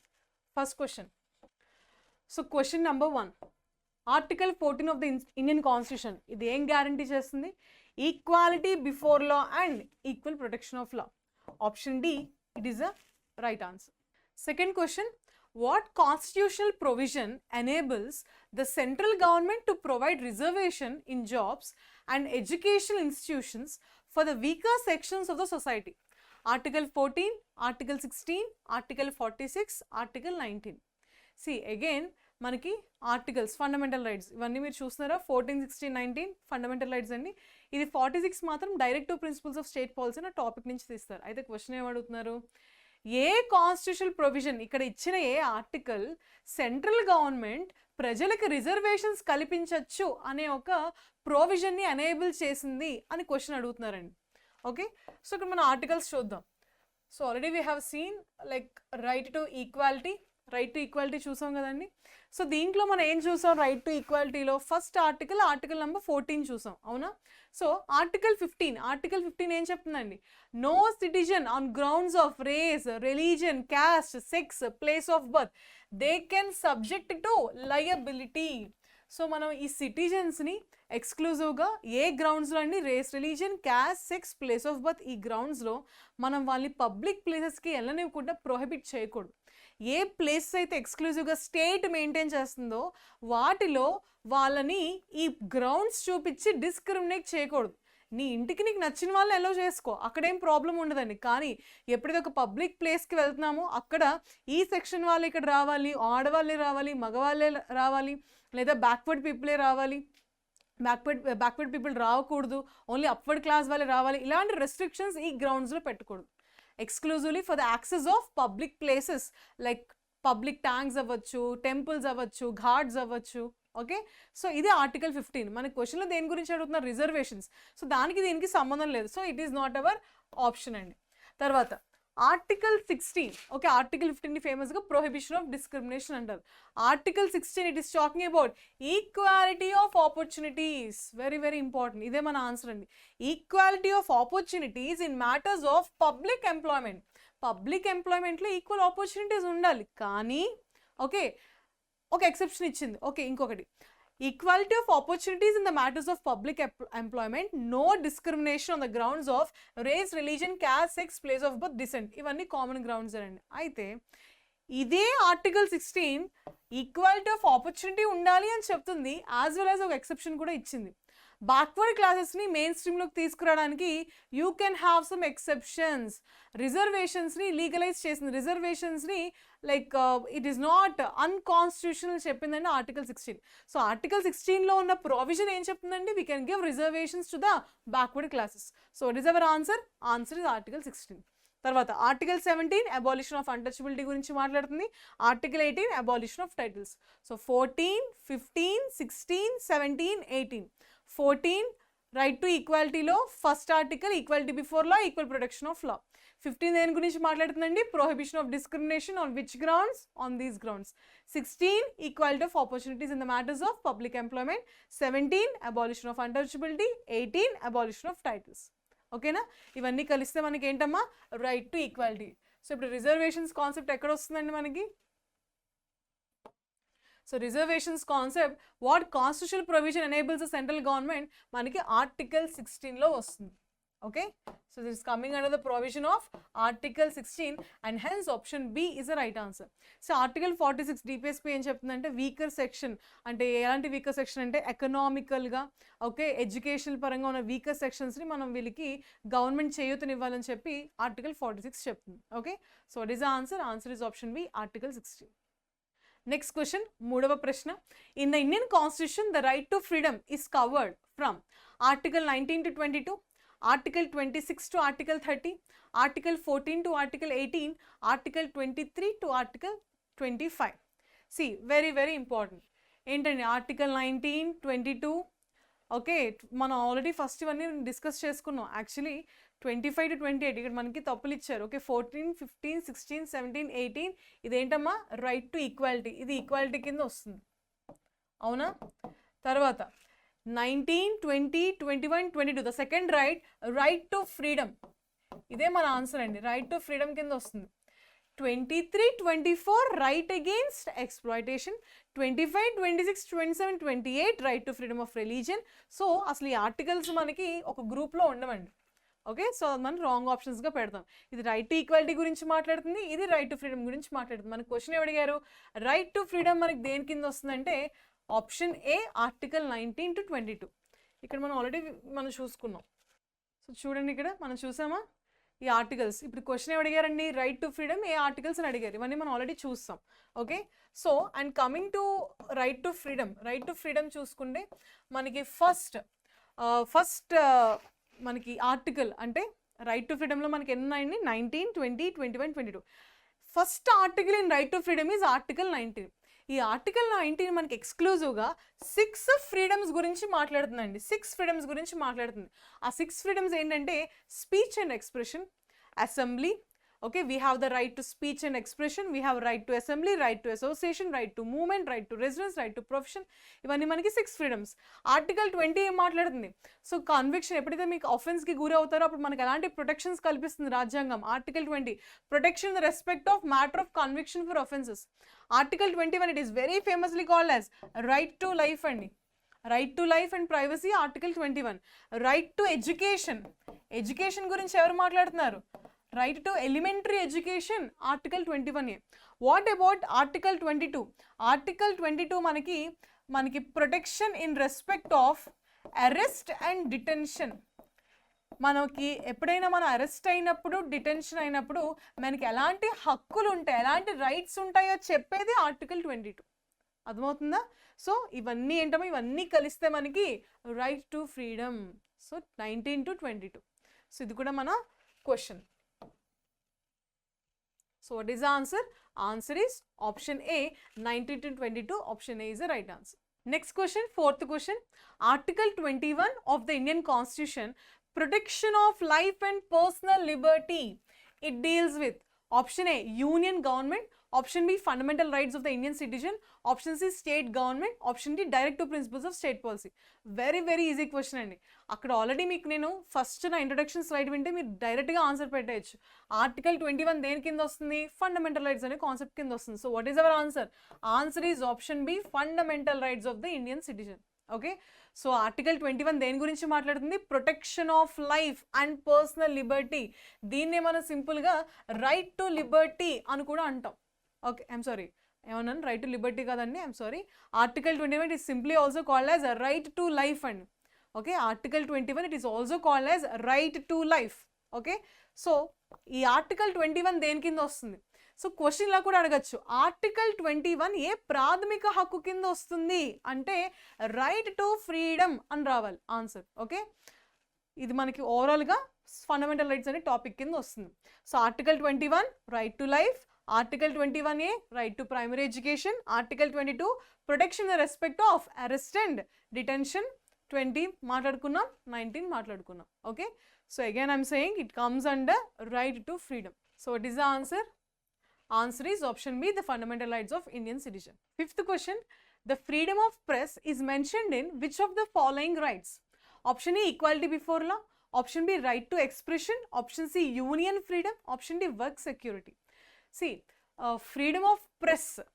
So ప్రెస్ ఏంటండి, ఫ్రీడమ్ ఆఫ్ ప్రెస్ మనకి ఇది ప్రెస్ ఏ ప్లాట్ఫామ్ కింద వస్తుంది, it is way of expression. So ఎక్కడో జరుగుతున్న న్యూస్ని మనకి లైక్ కమ్యూనికేట్ చేస్తుంది, it is like way of expression కదండి. సో ఇది మనకి రైట్ టు ఎక్స్ప్రెషన్ కింద వస్తుందండి. దేని కింద వస్తుంది? Right to expression. అగైన్ మనం రైట్ టు ఫ్రీడమ్లో మాట్లాడుకున్నాం 19, 20, 21, 22. దాంట్లో 19th దగ్గరకు రండి. It is talking about protection of 6 rights. 6 rights గురించి మాట్లాడుతుందండి. ఓకే, సో ఈ 6 rightsలో మనకి ఫస్ట్ వన్ ఏంటి, we have the freedom of speech and expression. మనం అనుకున్న భావాలను బయటకు వ్యక్తీకరించడానికి మనకు ఆ హక్కు ఉందండి, అదే మాట్లాడుతుంది. Second one, right to forms assemblies. Assemblies చేయొచ్చు, కాకపోతే హానికరంగా మనం ఫామ్ చేయకూడదు. వితౌట్ ఆర్మ్స్ లేకుండా మన అసెంబ్లీస్ ఫామ్ చేయొచ్చు. అలాగే right to form associations, unions, cooperatives, okay, right to freely move with in, ఇదంతా రైట్ టు మూమెంట్కి ఉంటుంది. కానీ దేంట్లో విత్ ఇన్ ఇండియా, నువ్వు అమెరికాకి వెళ్ళి నేను అమెరికా అంతా తిరుగుతా నాకు హక్కు ఉంది అనడానికి లేదండి. You have the right to move freely within the territory of India. అలాగే you have the right to reside at any place within the India, within the boundaries of India. That is right to residence. You can also profess any practice. నీకు నచ్చిన profession నువ్వు follow అవచ్చు. సరే, నా నచ్చిన profession నేను follow అవుతాను, I will be a murderer, I will be a drug smuggler అలా అంటూ ఊరుకోరండి. ఓకే, సో దీన్ని బట్టి మనం ఏం చెప్పొచ్చండి, స్పీచ్ అండ్ ఎక్స్ప్రెషన్ కిందే మనకి ఫ్రీడమ్ ఆఫ్ ప్రెస్ వస్తుంది. సో ఈ స్పీచ్ అండ్ ఎక్స్ప్రెషన్ దేని కిందకి సంబంధించింది, రైట్ టు ఫ్రీడమ్, ఆర్టికల్ 19. ఇక్కడ సింపుల్గా freedom of expression and right to expression అన్నారు కాబట్టి సరిపోయింది.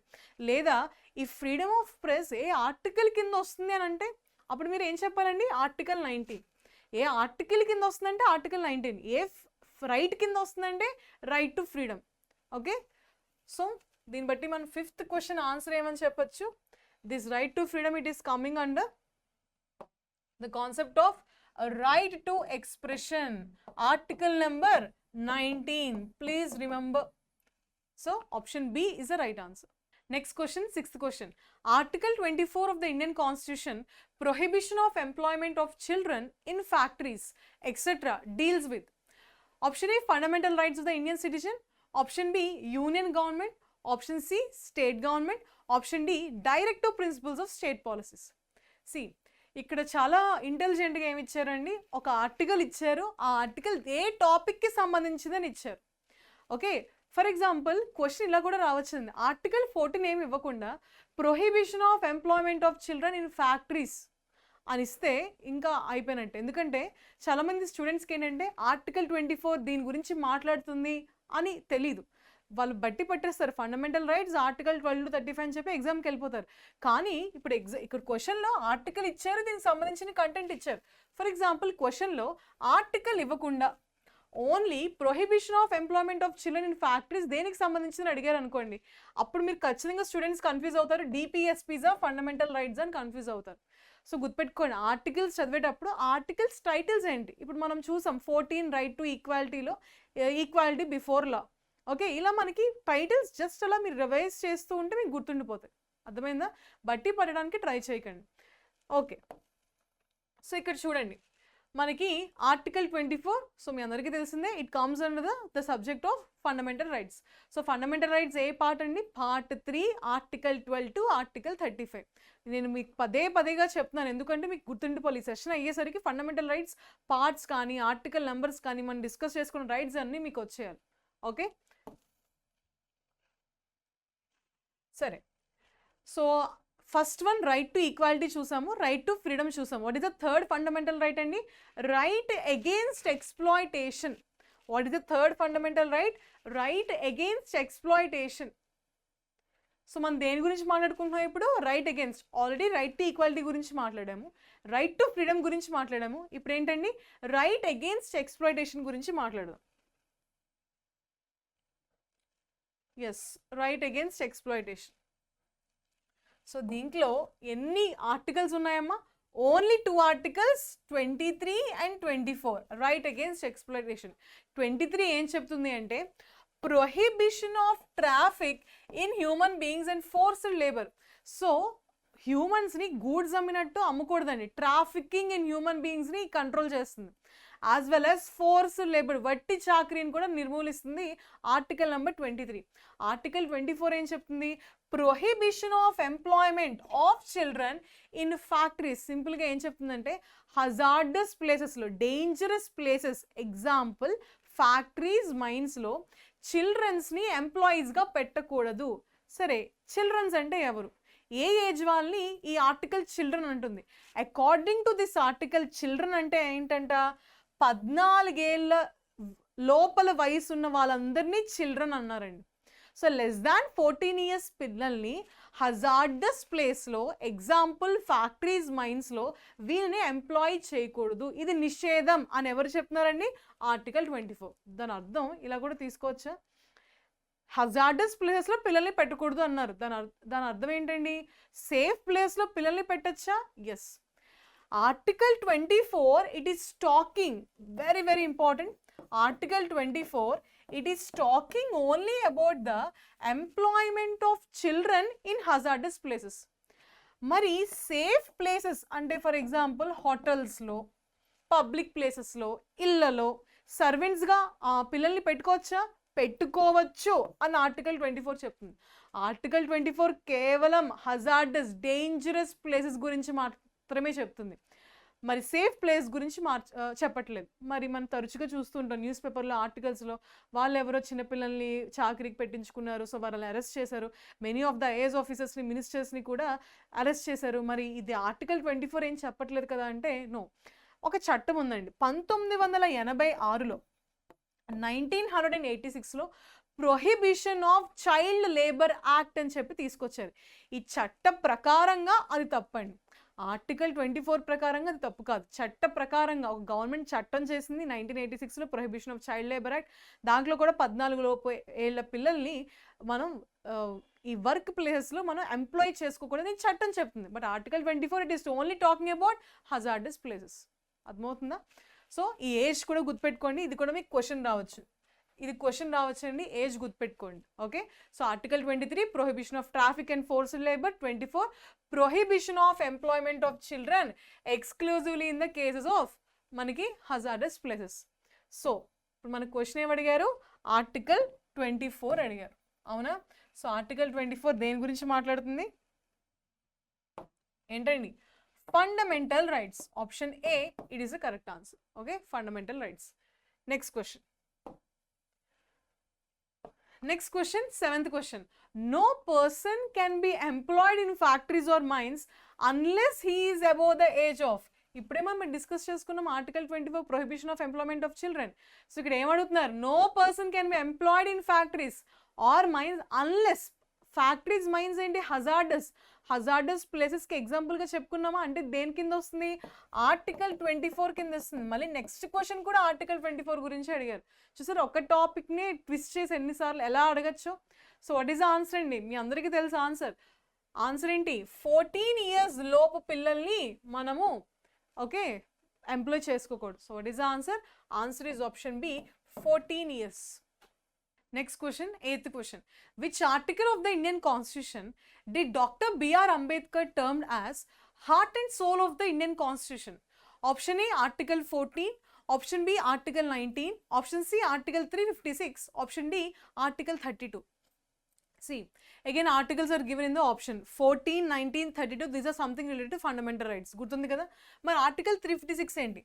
మనకి అత్యవసర సిచ్యువేషన్స్, అత్యవసర సమయాలు అని చెప్పి కొన్ని ఉంటాయండి. సో ఈ అత్యవసర సమయాల్లో మనకి ఏంటి అంటే 3 types ఆఫ్ ఎమర్జెన్సీస్ ఉంటాయి. అత్యవసర సమయం అంటే ఏంటండి? Emergency. Okay, so 3 types of emergencies ఉంటాయి ఇక్కడ. ఏంటి అంటే అది ఒకటి నేషనల్ ఎమర్జెన్సీ, ఇంకొకటి స్టేట్ ఎమర్జెన్సీ, ఇంకొకటి ఫినాన్షియల్ ఎమర్జెన్సీ. ఈ స్టేట్ ఎమర్జెన్సీనే ప్రెసిడెంట్ రూల్ అని కూడా అంటాం. ఈ ప్రెసిడెంట్ రూల్ ఏ ఆర్టికల్ కిందకు వస్తుందంటే ఆర్టికల్ 356. నేషనల్ ఎమర్జెన్సీ 352 అండి. ఓకే, గుర్తుపెట్టుకోండి. నేషనల్ ఎమర్జెన్సీ 352, ఇది వచ్చేసి 356, ఇది వచ్చేసి 360. క్లియర్? 352, 356, 360. సో ఈ 356 దేనికి సంబంధించింది? State emergency. It is also called as president rule. So ఇక్కడికి మనకి heart and soul of the కాన్స్టిట్యూషన్కి ఎటువంటి సంబంధం లేదండి. It is wrong option. So 14 right to equality, 19 మనకి రైట్ టు ఫ్రీడమ్లో 6 freedoms, ఆర్టికల్ 32. సో ఇది రైట్ టు ఈక్వాలిటీ, ఇది wrong option. Right to freedom is a wrong option and the correct answer is article 32. So Dr. B.R. Ambedkar, he rightly said that Article 32 as a heart and soul of the Constitution. Why? What is the necessity? సరే, ఎందుకు మనకి ఇన్ని గొప్ప fundamental rights ఉండగా why the last fundamental right that is article 32 it is called as heart and soul of the constitution by doctor B R Ambedkar? Reason ఏంటో ఇప్పుడు చూద్దామండి. Okay, so ఈ article 32 it is the last fundamental right. It is famously called as what అండి? Right to constitutional remedies అంటారు. ఏమంటారు దీన్ని? It is called as right to constitutional remedies. ఏంటి ఈ రైట్ టు కాన్స్టిట్యూషనల్ రెమెడీస్ని ఎందుకు ఇంత గొప్పగా వర్ణించారు? ఎందుకు అంటే గుర్తుపెట్టుకోండి, ఎప్పుడైనా మీ ప్రాథమిక హక్కులను ఉల్లంఘిస్తే are ఉల్లంఘింపబడితే, whenever your fundamental rights are violated by the state, you have the right to move directly the Supreme Court. You can directly move the highest court in the India, that is the Supreme Court of India. Okay, మీ ప్రాథమిక హక్కులు ఉల్లంఘింపబడితే నువ్వు డైరెక్ట్గా supreme కోర్ట్ని approach అవ్వచ్చు. You can directly move the supreme court of India, that is article 32. So మనకి ఇప్పుడు ముందు చదివిన ఆర్టికల్స్ 12 టు ఆర్టికల్ 35లో మనకి ఎక్స్క్లూజివ్గా 14 నుంచి 30 వరకు మనకి ప్రాథమిక హక్కుల గురించి ఇచ్చారు. సో హక్కుల గురించి ఇచ్చారు, బాగానే ఉంది. మరి ఈ హక్కులు ఉల్లంఘింపబడితే వాట్ ఈస్ ద సొల్యూషన్, మనం ఏం చేయాలి అని ఇచ్చేదే ఒక ప్రాథమిక హక్కు అండి. అర్థమవుతుందా? So article 32 itself it is a fundamental right, and itself is saying that if the above fundamental rights are violated, then what is the solution, where we have to go?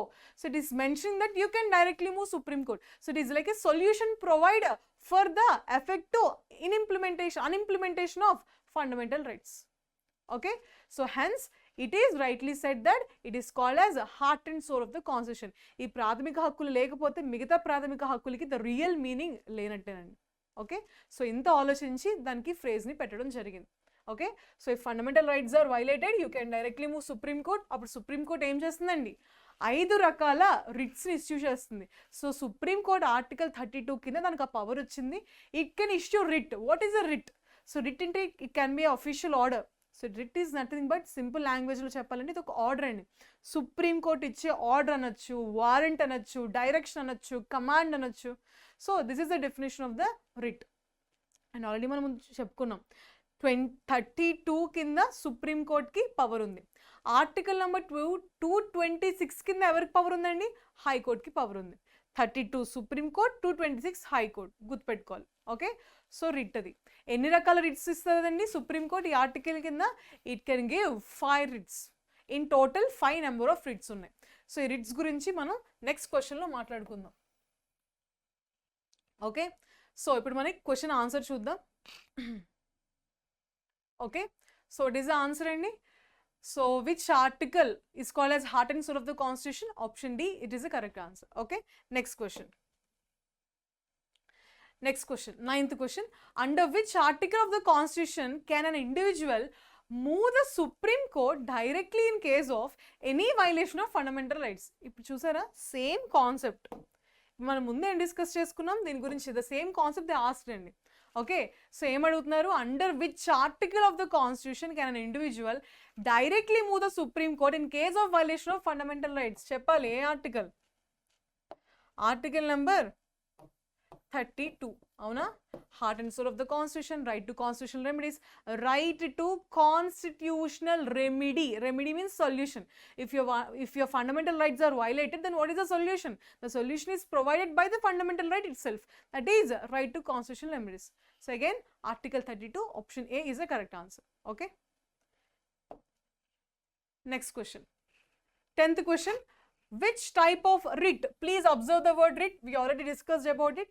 Which type of writ is not issued under the Indian Constitution? Mandamus, prohibition, injunction, certiorari. So నేను మీకు చెప్పాను writs గురించి మాట్లాడదామని. That is a time now. So ఇక్కడ మనకి ఏంటండి, భారత రాజ్యాంగం కింద ఏ టైప్స్ ఆఫ్ రిట్స్ ఉన్నాయి మీకు తెలియాలి. ఇక్కడ ఏం అడుగుతున్నారు, ఇట్ ఈస్ నాట్ ఇష్యూడ్. ఇచ్చిన ఆప్షన్స్లో ఏది రిట్ కాదు అని అడుగుతున్నారు. ఇది తెలియాలంటే మీకు ఏం తెలియాలి, మన భారత రాజ్యాంగంలో ఓకే సుప్రీం కోర్టుకి లైక్ ఈ పవర్ కింద ఏ రిట్స్ జారీ చేసే అధికారం ఉందో తెలియాలి. సో గుర్తుపెట్టుకోండి ఏమని చెప్పాను, మీ ఫండమెంటల్ రైట్స్ ఉల్లంఘింపబడితే you can directly move supreme court. Supreme court అప్పుడు 5 రకాల రిట్స్ని, ఆర్డర్స్ని ఇష్యూ చేస్తుందండి. అవి ఏంటో చూద్దాం. The first one is habeas corpus. What is the first writ? Habeas corpus. ఇది బేసిక్గా ప్రజల యొక్క లిబర్టీని పరిరక్షించే హక్కు అనమాట. ఓకే, పరిరక్షించే రిట్ అనమాట. సో ఇది బేసిక్గా ఎక్స్క్లూజివ్గా ఇల్లీగల్ డిటెన్షన్ గురించి మాట్లాడుతుంది. పవర్లో ఉన్న వాళ్ళు లైక్ పోలీస్ ఆఫీసర్స్ అనే ఎవరైనా ఒక పర్సన్ ఇల్లీగల్గా okay against the law detention చేస్తే, బందీ చేస్తే, ఇక్కడ మనకి ప్రాథమిక హక్కు ఏంటండి, ఆర్టికల్ 22 రైట్ టు ఫ్రీడమ్, దాంట్లో మనకి ఆల్రెడీ మనం చెప్పుకున్నాం protection respect of detention and arrest, అప్పుడు మనకి ఏ హక్కులు ఉంటాయో. సో ఈ ఆర్టికల్ని ఎవరన్నా ఉల్లంఘిస్తే వెంటనే ఏ పర్సన్ అయితే డిటెన్షన్ చేస్తున్నారో వాళ్ళ మదర్ అవ్వచ్చు, ఫాదర్ అవ్వచ్చు, వైఫ్ అవ్వచ్చు, బ్రదర్, సిస్టర్, ఈవెన్ ఫ్రెండ్, వాళ్ళు సుప్రీంకోర్టు రీచ్ అయ్యి సుప్రీంకోర్టు కేసు పిటిషన్ పెడితే సుప్రీంకోర్టు వెంటనే ఏ రిట్ని జారీ చేస్తుందండి? హెబీస్ కార్పస్ రిట్ని జారీ చేస్తుంది. వెంటనే వాళ్ళని విడుదల చేయి. సో సుప్రీంకోర్టు వెంటనే ఇచ్చేదు, ఫస్ట్ ఎగ్జామిన్ చేస్తే ఆ కేసు అంతా స్టడీ చేసి ఇఫ్ వాళ్ళు చెప్పింది కరెక్ట్, వాళ్ళు ఇల్లీగల్గా డిటెన్షన్ చేశారు అంటే వెంటనే హెబీస్ కార్పస్ రిట్ ఇష్యూ చేస్తుంది. ఓకేనండి. సో ఈ హెబీస్ కార్పస్ పబ్లిక్ ఇండివిజువల్స్ మీద, ప్రైవేట్ ఇండివిజువల్స్ మీద, ఇద్దరి మీద వేయచ్చు. Okay, this is about habeas corpus. Next second type of writ mandamus. If public official is not doing his duty, ఒక పబ్లిక్ ఆఫీసర్ ఉన్నాడు, పని చేయట్లేదు, okay, he or she is not performing the duty, అప్పుడు ప్రాథమిక హక్కులు violate చేసినట్టు అవుతుంది. And ఈ ప్రాథమిక హక్కులు వైలేట్ చేసినందుకు గాను నేను ఫర్ ఎగ్జాంపుల్ ఒక పబ్లిక్ ఆఫీసర్ నేను చెప్పింది అడిగింది ఇవ్వట్లేదు, so I can directly approach supreme court. అప్పుడు ఆ సుప్రీం కోర్ట్ ఆ పబ్లిక్ ఆఫీసర్ మీద మాండమస్ అనే రిట్ ఇష్యూ చేస్తుందండి. సరిగ్గా పని చేయి బాబు, we command, okay, so please do your duty అనే రిట్ని జారీ చేస్తుంది. ఓకే, అయితే ఇది ఎవరి మీదన్నా వేయచ్చు, కానీ ప్రెసిడెంట్ మీద, గవర్నర్ మీద, హైకోర్టు చీఫ్ జస్టిస్ మీద ఎప్పుడైతే డ్యూటీ మ్యాండటరీ కాదో, అది కేవలం డిస్క్రిషనరీ, ఓకే, ఇలాంటి సందర్భాల్లో ఆ రిట్ జారీ చేయడానికి వీల్లేదండి. Okay, so this is about mandamus. తర్వాత next type of writ that is prohibition. Prohibition అంటే టు స్టాప్. ఇక్కడ జనరల్గా ఒక కోర్టు ఇంకో కోర్టు మీద వేసే రిట్ ప్రొహిబిషన్ అండి. అయితే వేసే కోర్టు పెద్దదై ఉండాలి. హైకోర్టు కాదు, హయ్యర్ కోర్ట్, అంటే ఒక సుప్రీం కోర్ట్ హైకోర్టు మీద వేయచ్చు, హైకోర్టు డిస్ట్రిక్ట్ కోర్ట్ మీద వేయచ్చు, డిస్ట్రిక్ట్ కోర్ట్ లోవర్ కోర్ట్స్ మీద వేయచ్చు. అంతేకాని హైకోర్టు సుప్రీం కోర్ట్ మీద వేయకూడదు, లోవర్ కోర్ట్ డిస్ట్రిక్ట్ కోర్ట్ మీద వేయకూడదు. అర్థమవుతుందా? సో ఒక పెద్ద కోర్టు చిన్న కోర్టు మీద వేసే రిట్ ఆర్డర్ ఏమంటారండి? Prohibition.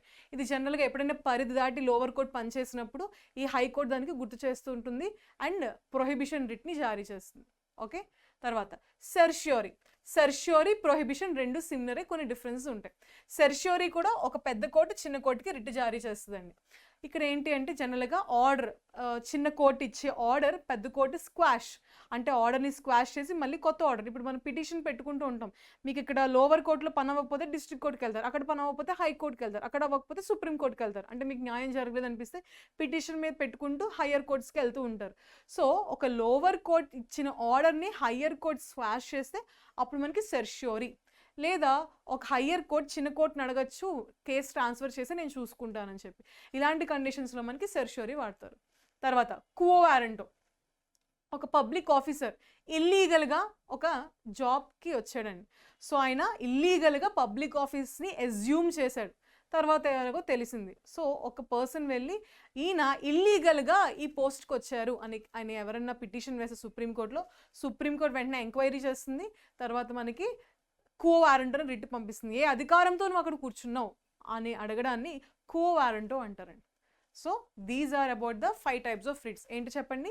హెబీస్ corpus first one, second one ఏంటండి?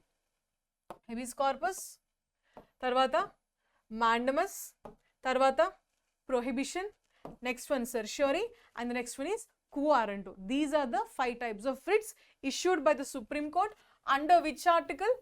Under article number 32. ఓకే, చూసాం కదా. సో ఇప్పుడు నాకు చెప్పండి answer. Mandamus, prohibition, injection, certiorari. Mandamus మనం చూసాము, ప్రొహిబిషన్ చూసాము, సెర్ష్యూరీ చూసాము. ఇది చూసామండి. ఇంజెక్షన్ చూసామా? చూడలేదు. సో ఏది కాదని అడిగారు. So option C injection, it is not a writ. Okay, option C is the right answer. Next question, 11వ ప్రశ్న. In which of the following writ is called as bulwark of personal freedom? Mandamus, habeas corpus, quo warranto, certiorari. See, bulwark of personal freedom అంటే ఒక అడ్డు, bulwark అనేది ఒక అడ్డు కూడా. ఏ writs మనకి పర్సనల్ ఫ్రీడమ్కి బుల్వార్క్గా ఉంది. సో ఫ్రీడమ్ని మనకి పరిరక్షిస్తుంది ఏంటండి? ఇక్కడ ఎవరైనా మనల్ని ఇల్లీగల్గా డిటెన్షన్ చేస్తే యూ కెన్ డైరెక్ట్లీ, మనకు సంబంధించిన వాళ్ళు they can directly move supreme court. Okay, మన పర్సనల్ ఫ్రీడమ్ని, లిబర్టీని కాపాడుతున్న రిట్ ఏంటండి? Habeas corpus. Okay, so option B is the correct answer. Next question 12th question. Which among the following writs, ఇది కూడా రిట్స్కి సంబంధించింది, writs comes into the category of public litigation petition before high court or supreme court. So ఇక్కడ మనకు కొన్ని ఇచ్చారు, ఏ writs మనకి పబ్లిక్ లిటిగేషన్ కింద వస్తాయని అడుగుతున్నారు. Challenges to elections of the office bearers, ఇది ఎలక్షన్ కమిషన్, నో అండి. అగేన్స్ట్ పొలిటికల్ ఇంటర్ఫరెన్స్ కాదు, against the decision of lower court. So ఇక్కడ మనకి పబ్లిక్ లిటిగేషన్ పిటిషన్కి ఇది మనకి ఇది రాదండి. ఏమొస్తుందంటే అగేన్స్ట్ జనరల్ టాపిక్, జనరల్గా public interest litigation general topic మీదే వేస్తారండి. ఇక్కడ మనకి ఏమొస్తుందండి, ప్రొహిబిషన్, సెర్షరీ వస్తాయి. Okay, so public litigation interest కింద మనకి జనరల్ టాపిక్లోనే ఈ పబ్లిక్ లిటిగేషన్ పిటిషన్ వేస్తారనమాట. అర్థమైందా? సో ఆన్సర్ ఏంటండి, option D, against general topic is the correct answer.